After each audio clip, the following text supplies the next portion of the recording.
வர்ணாசிரமம் என்ன, அது ஏன் ஒழிக்கப்படணும்? வர்ணாசிரமங்கிறது இப்போ இந்த தொழில் செய்யக்கூடிய சாதி இந்த படிநிலையில் இருக்கும்.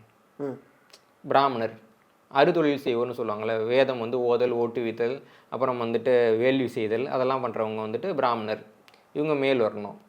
அப்புறம் வந்துட்டு சத்திரியர், அரசர், சண்டைக்கு போகிறவங்க, இவங்கெல்லாம் சத்திரியர் 2வது வரணும்.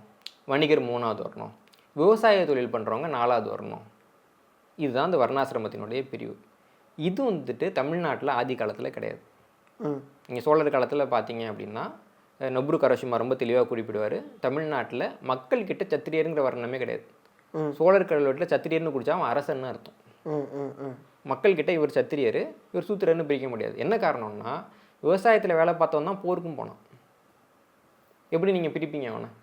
நிலத்தில் கால் வச்சோடனே சூத்திரன்னு சொல்லலாம். ஆனால் அவனை நம்பி தான் நீ போருக்கு இருக்குன்றப்ப அவனை நீ சூத்திரன்னு சொன்னால் அவன் போருக்கு போனான். இப்படி வந்து நம்ம வர்ணாசிரமத்தை வந்துட்டு நம்ம வாழ்க்கை முறையில் உடைச்சிருக்கோம். இப்படி தான் தமிழ்நாடு இருந்தது. ஆங்கிலேயர்கள் வந்த புதுசில் அவங்க வந்துட்டு சென்செக்ஸ் எழுதுகிறப்போ பிராமணர் இல்லாத மற்ற எல்லாரையும் சூத்திரன் தான் எழுதுனாங்க. இங்கே பிராமணரே அப்படி தானே சொல்லுவாங்க, எங்களை தவிர பாக்கி எல்லாருமே சூத்திரர்கள் தான், அவங்களுடைய பார்வையே அப்படி தான் இருக்கும். ஆமாம், அப்படி தான் அவங்க எழுதுனாங்க. ஆனால் பின்னாடி என்ன வருது அப்படின்னா, சில இவங்களுடைய கணக்கெடுப்புலேயே இதெல்லாம் வந்துட்டு சத்திரியர் ஜாதி, இதெல்லாம் வந்துட்டு வணிக ஜாதி, இதெல்லாம் சூத்திரர் ஜாதி அப்படின்னு அதிகாரப்பூர்வமாக பிரிக்கப்பட்டது பின்னாடி தான். ஆனால் என்ன சொல்கிறாங்கன்னா, அது காலங்காலமாக இருக்குன்றாங்க. ஓகே, காலங்காலமாக இவங்க வந்துட்டு மேல் ஜாதியாக தான் இருந்தாங்க, காலங்காலமாக கீழ் ஜாதியாக தான் இருந்தாங்க, காலங்காலமாக தீண்டாமைன்னு ஒன்று இருந்தது அப்படின்னு நிரூபிக்க முயற்சி பண்ணிக்கிட்டே இருக்காங்க. இங்கே வந்துட்டு தீண்டாமைன்னு ஒன்று இல்லை. ஏன்னா விவசாயம் பண்ணுறவன் தான் போருக்கும் போகிறான்றப்போ நீங்கள் எப்படி தீண்டாமையை கடைபிடிக்க முடியும்?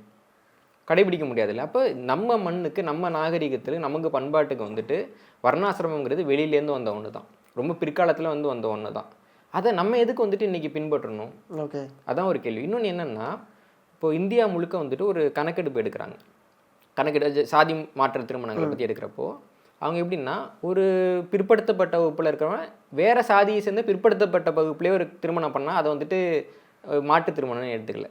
அதுக்கு மாறாக வேறு இடத்துல ஒரு பிற்படுத்தப்பட்டவங்க ஒரு மிகவும் பிற்படுத்தப்பட்டவங்களையோ ஒரு தாழ்த்தப்பட்ட மக்கள்லேயோ வந்துட்டு கல்யாணம் பண்ணுறதை மட்டும் எடுக்கிறப்போ அந்த டேட்டாவில் பார்க்குறப்போ வட இந்திய மாநிலங்கள்லாம் கூட சில மாநிலங்கள் 24-26% வருது ஒட்டுமொத்த திருமணத்தில்.